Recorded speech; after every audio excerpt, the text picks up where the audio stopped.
You know Nothing what? was wrong. You know, I did that testimony ages ago for the car that we were given. Yeah, in here. And I was crying in the testimony. I went on to Slick Central and I deleted it. when you have the powers. It was a good few years What, ago. in the WhatsApp? No, on the actual like media files. Like I saw these videos. All the testimonies will say God does not deserve that glory. Yeah. Not that one. He and I doesn't was get just, that one. I was so raw and I was crying and I just thought, you know what, that's had its time. Guys, welcome. Great to have you on this podcast. So fun. We are very delighted to have you. Are we drinking tea now? Or I think we should. I would love some chai. Okay. that's what But the rules are that you have to do a slurp. Naturally. If yes. you're here. should we together? Yeah. Yes. Okay. I'm ready. Cheers, I feel by like the we way. should do. We should we can test a slurp. You We know. can probably do a cheers here. So warm. Nice to see you. Nice to have you. Cheers. Glad. Okay. Ready? Are we going at the same time? We're going at the same Yeah. time. 3, 2, 1.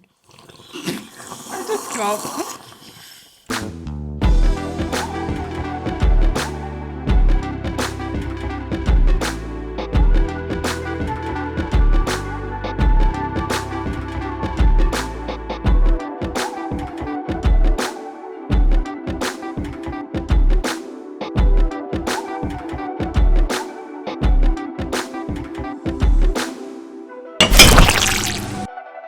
We are glad to have you here in particular because you know all about Naujavan. You guys have been part of the world of Naujavan for a long time.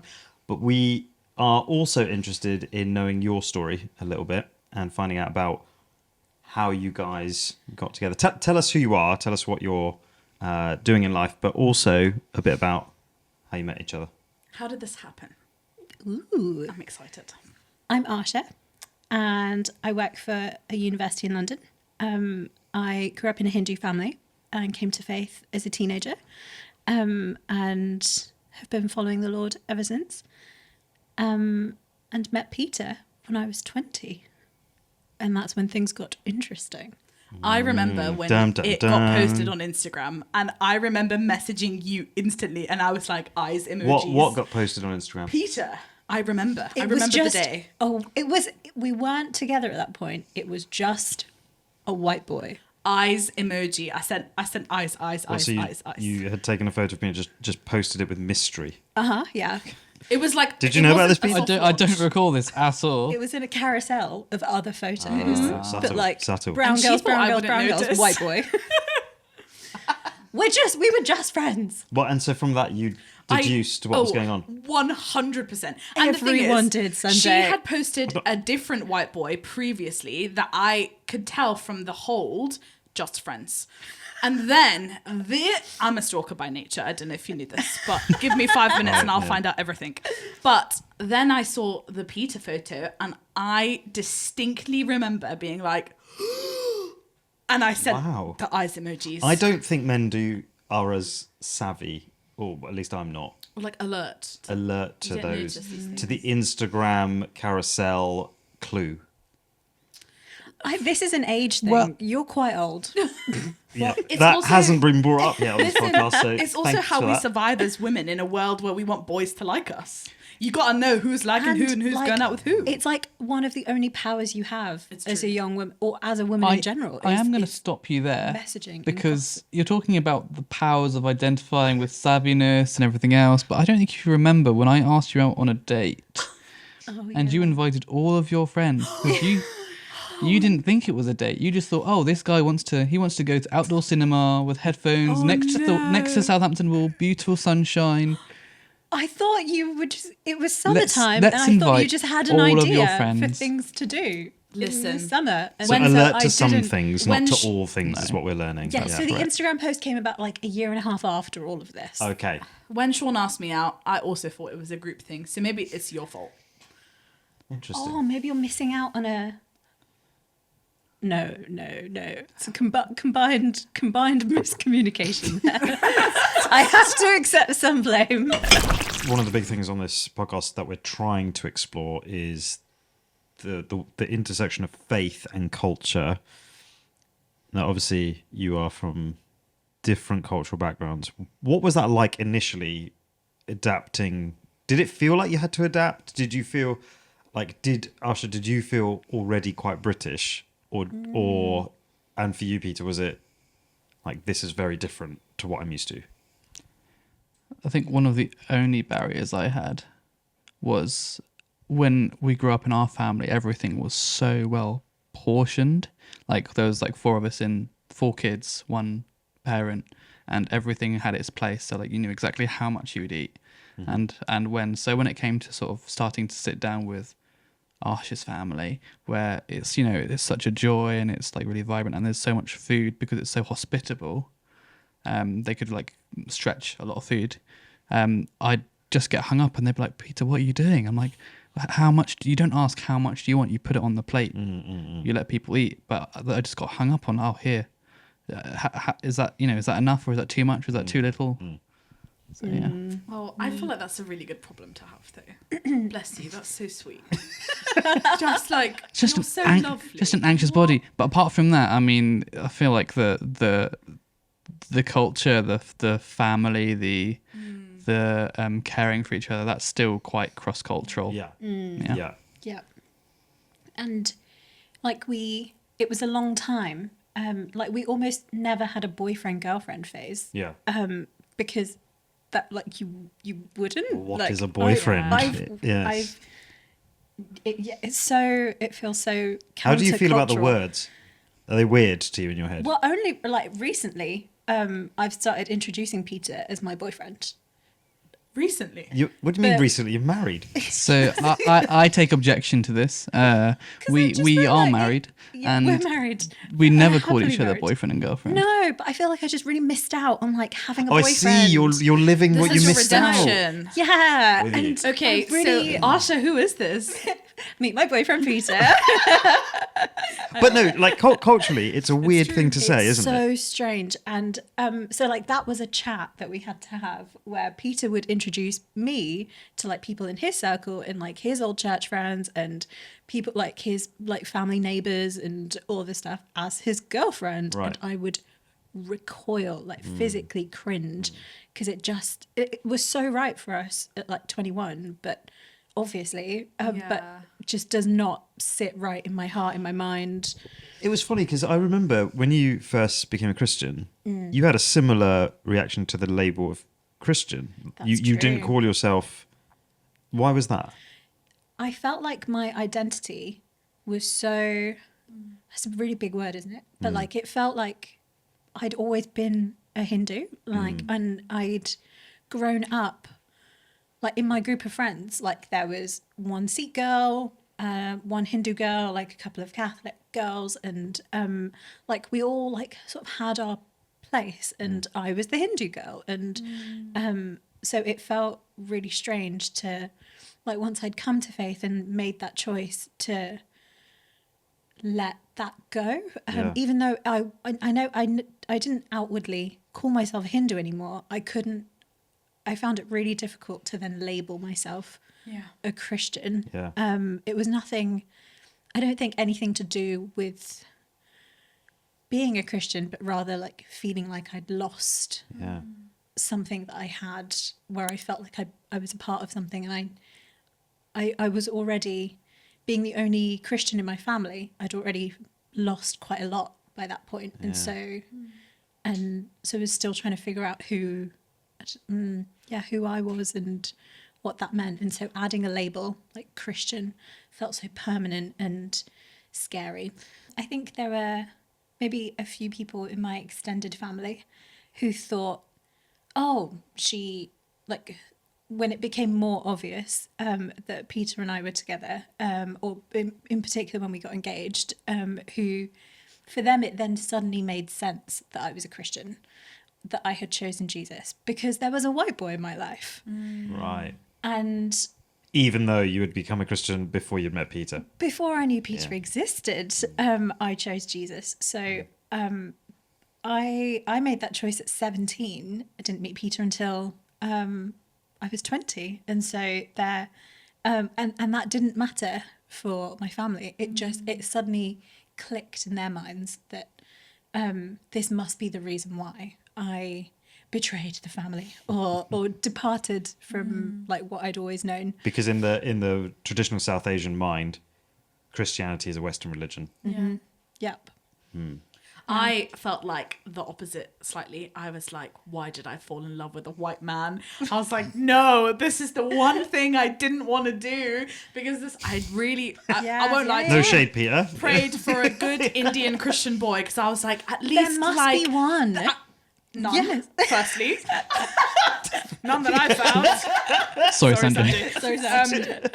But Remember, I I'm was old, like, so it's fine. you're raising good Indian Christian boys. Well done. Yeah. But I was so mad because I was like, Lord, this is gonna look really bad. Like I had done this on purpose, and and they're gonna think that I married an English boy because I'm now a Christian, and So you thought it was going to like confirm biases? I'm fuming. No regrets, but fuming. Yeah. I was like, no. It's so true. Yeah. And it's so hard to convince them otherwise. Yeah. And there are already so many consequences of leaving a faith and like becoming a Christian, like in your family, that I was like, I can't like for them to then just feel really justified in like maybe some of the things that they said or some of the things that they did. Just felt like going backwards a little bit. Yeah, I told you so. I knew it.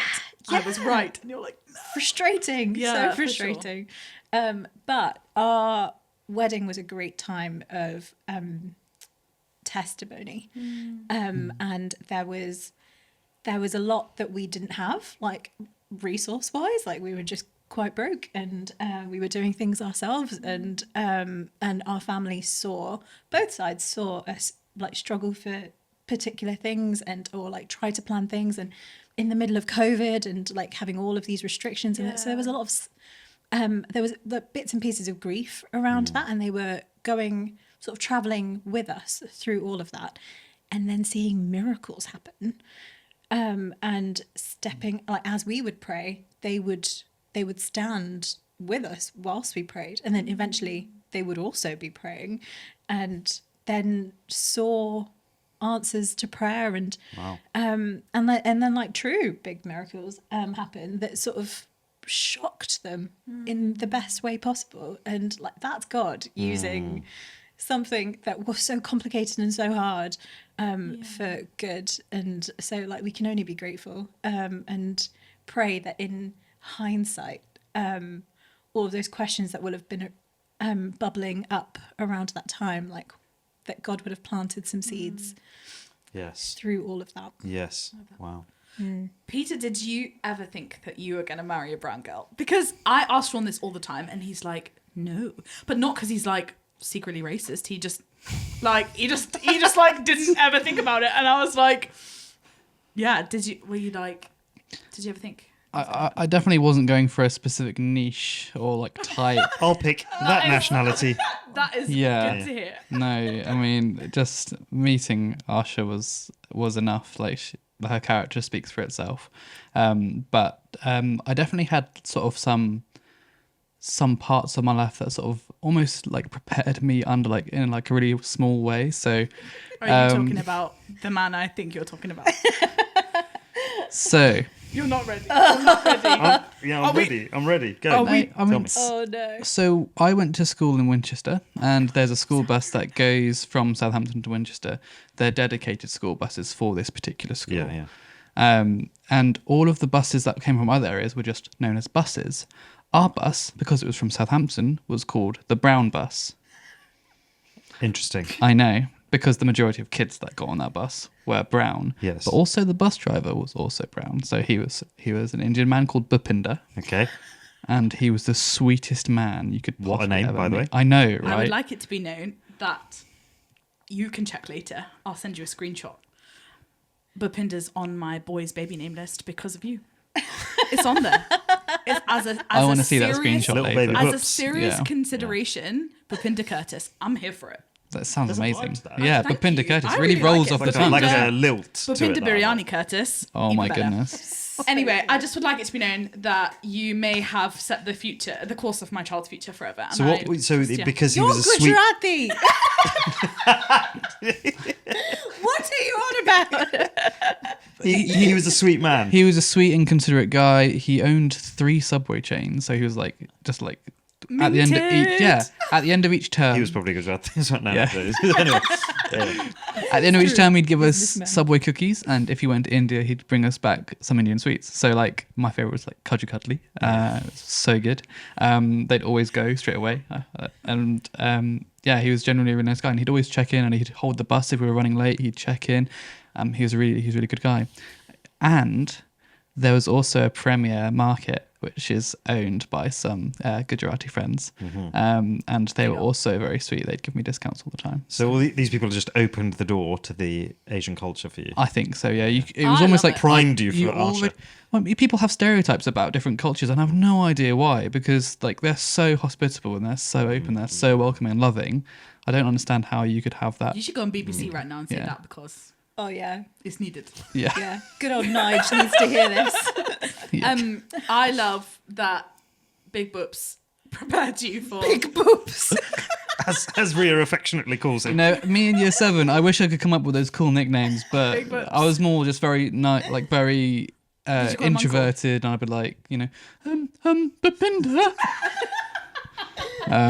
But yeah, he was Good impression of your former self, there, Yeah. by the way. That was, I will show you this baby name Love that. list afterwards. But after you told me that story, I think like 5-6 years ago, it's been on there since.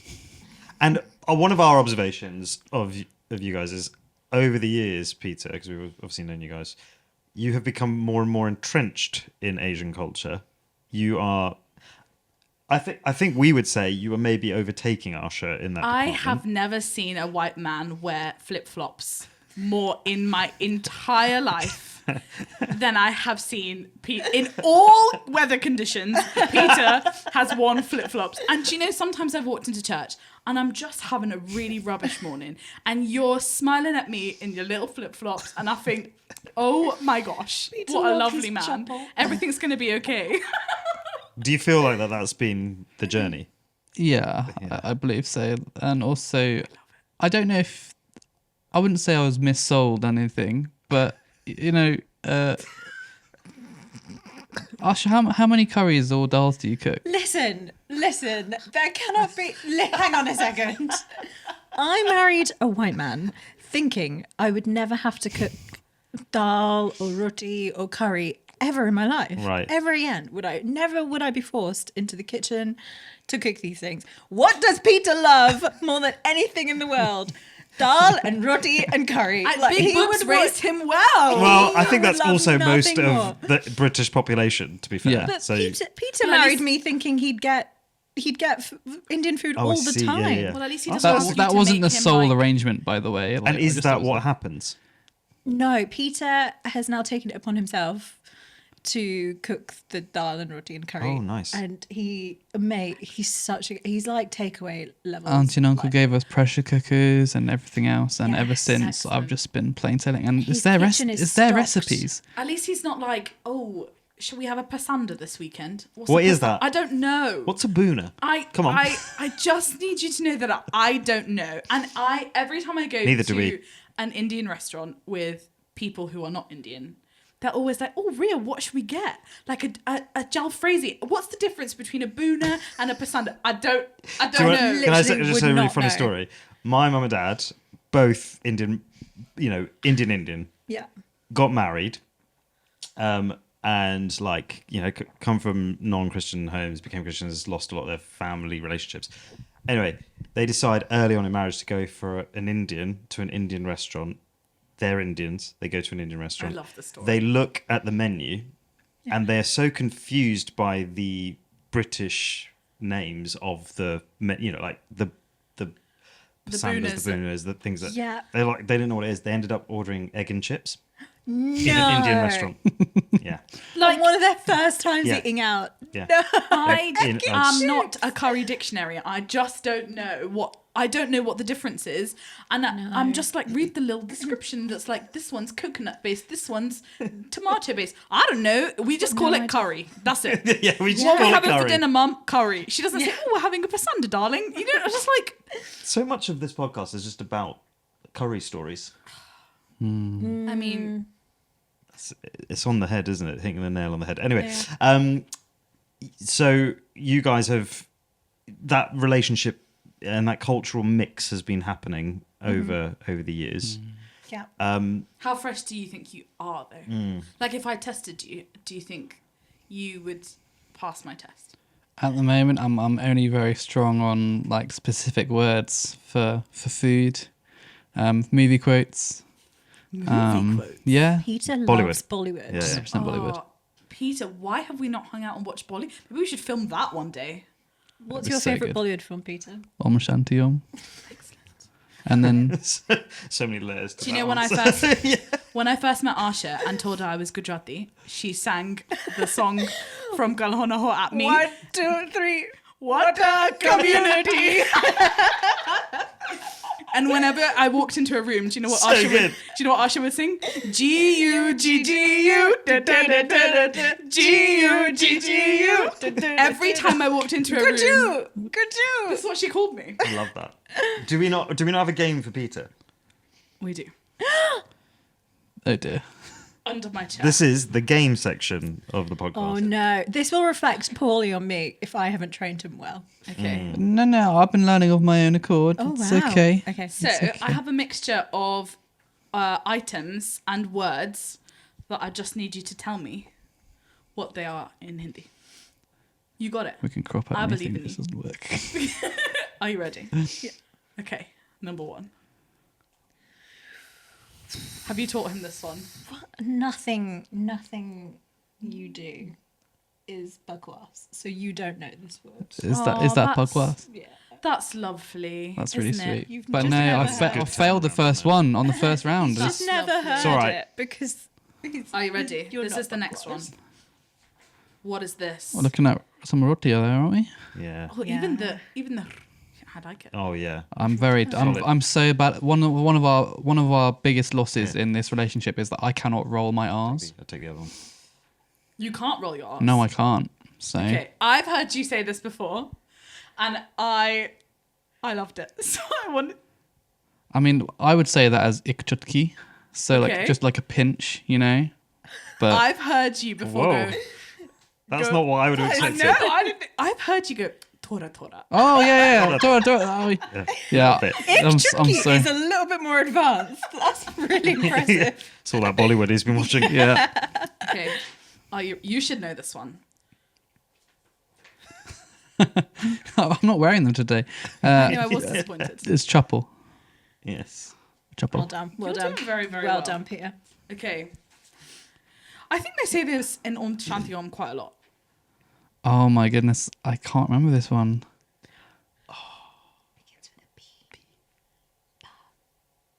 No. No. God, no. You want you say it for me? No, you know it. No, I generally don't. Oh, it's Bargo. Bargo. Bargo. Do you know Sean knows all these because I call them. You call him. Yeah, Call him all the Bargo. time. You were very nice to Peter. I need to start calling you these things. Bakwas, Bargo. We have never. Where's the kanda? Where's the namak? Where's all the other things that it's all food. I can do food. But what is that, Peter? It's a television remote. I don't know what it is so in. how would Uncle say? What would Uncle Wow, call you're really gonna make me do this. Yeah. Do it. Can you pass on a remote? That's it. That's it. That's the Hindi. That's the Hindi. Okay, are you ready? Chalo. Chalo. You did the head. If it's not chalo, then I'm like, you want a bit of urgency. It's like jaldi. Oh, you skipped. You skipped. I'm so sorry. Go again. Jaldi. I love it. Very Okay. good. Are you ready?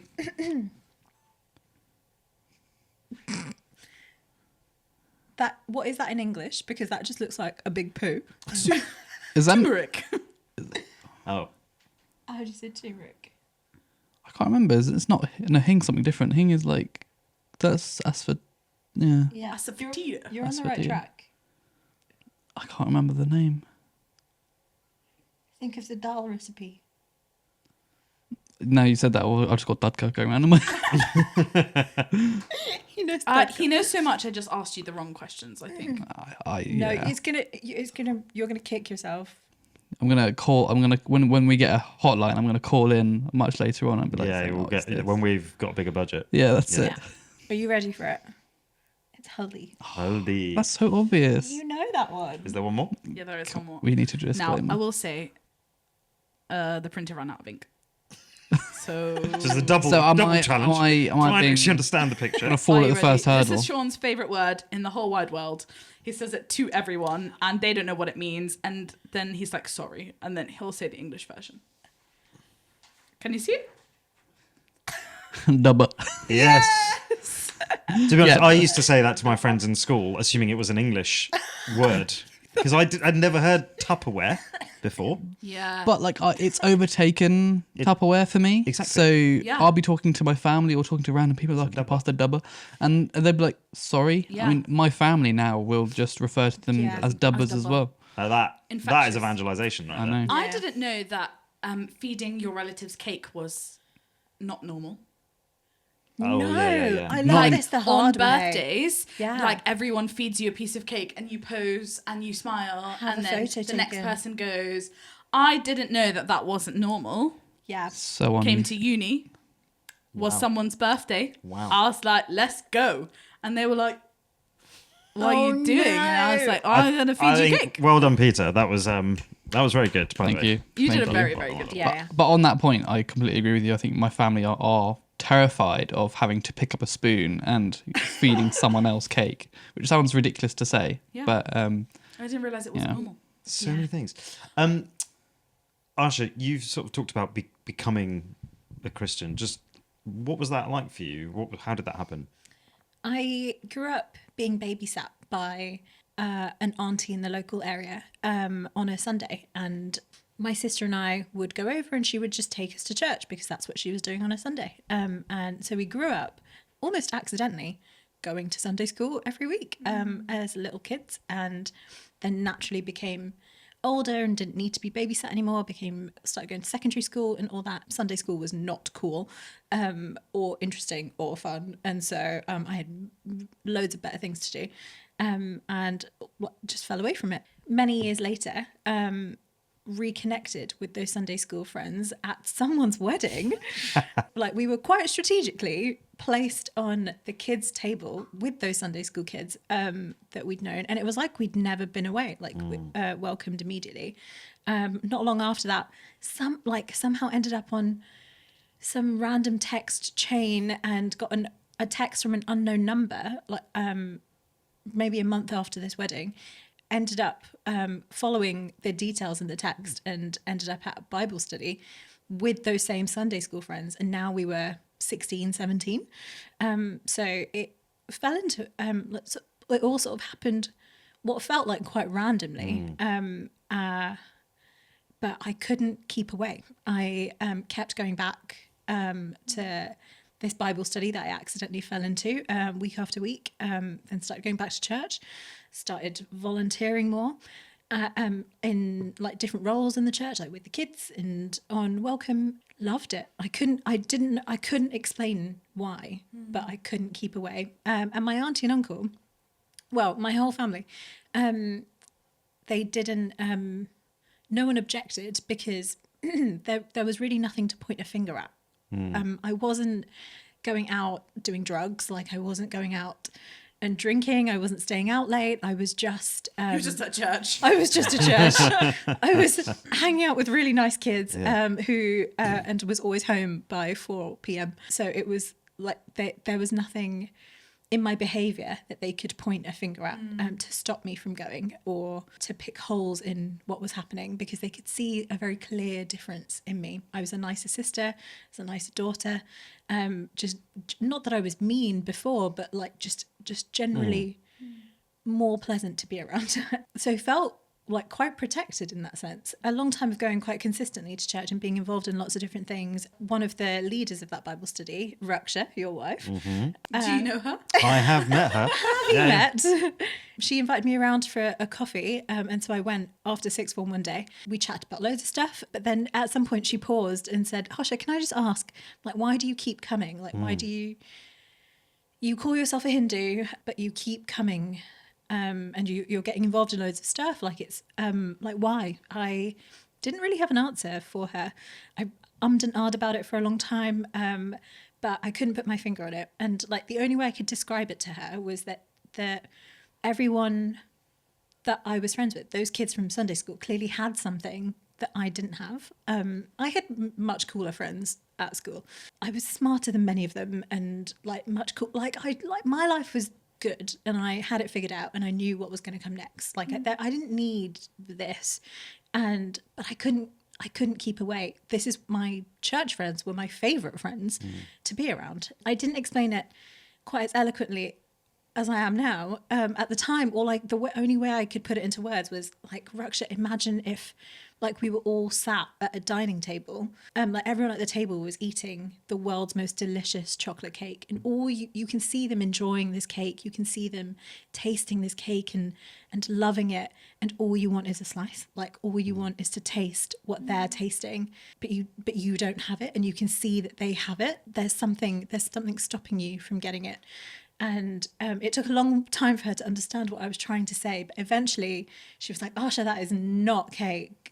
Your friends do not have something impossible that you can't have. That thing you're seeing and sensing is Jesus. All you have to do is pray this prayer and invite him into your life. It just had not been spelled out for me that way before. It all just clicked into place. And so then and there, together with Raksha, I prayed that prayer, and it was like a waterfall like opened at the top of my head, like something flowed through me. And I'd struggled with quite a lot of depression till that point, and well, since too, but in that moment I felt so much lift off me, and just this lightness and this joy that I had never really felt before, and had just given my life to Jesus. I heard about you when we became Christians at the same time. I don't know if you know this. Ooh. But I had heard about you around the time that you became a Christian, that you had become a Christian. And I remember someone being like, you have to meet this girl. And I was like, oh, okay. And like, we had such similar stories, and like grew up really similarly. And like another Hindu girl who was like young and just followed Jesus. And I remember being like, I want to be like Asha when I'm big. And it's so fun that we get to do life together now. But I remember you're a little bean. I know, I remember hearing that you had become a Christian. But I think there is encouragement in that, isn't there? Because you're in I guess like a very small group, non-Christian backgrounds, following a different faith system, young women trying to work out who are you, identity, all of that, and then actually hearing each other's stories must be an encouragement. I remember seeing you at like weekends away and being like, just time with you was my favorite, because I was just like, oh, I could see where, like, as I was struggling with what that looked like, I could see what it could look like in the future in you, and I love it. And It's amazing. love that we get to do life together now and be like, oh, this is. I think that so just as you special. were sharing the story, it was that verse, taste and see that the Lord is good. It's like you experienced something of that in your experience of young Christian people working out their faith, and then you were expressing that without knowing maybe those thoughts or those words at the time. But if you were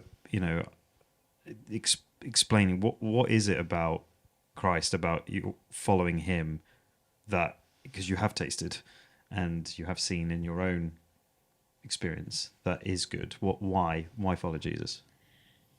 There is so much to be said about world religions, the faiths around us. Like, so many of them speak of non-violence, being kind to nature and taking care of the world, and being respectful to your parents. Like, there's so much of that out there already.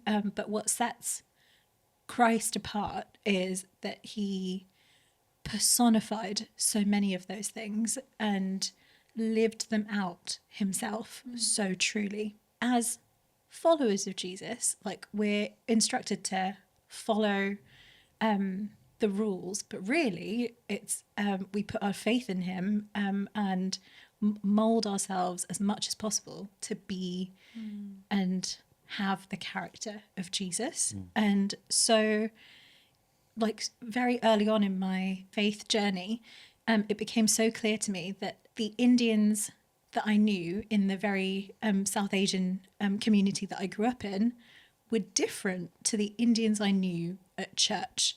There was something that we all had in common, and that was like where we were from, the way we dressed, and the food we ate, the languages we spoke, the way banter worked between us, like so many things that we had that were similar.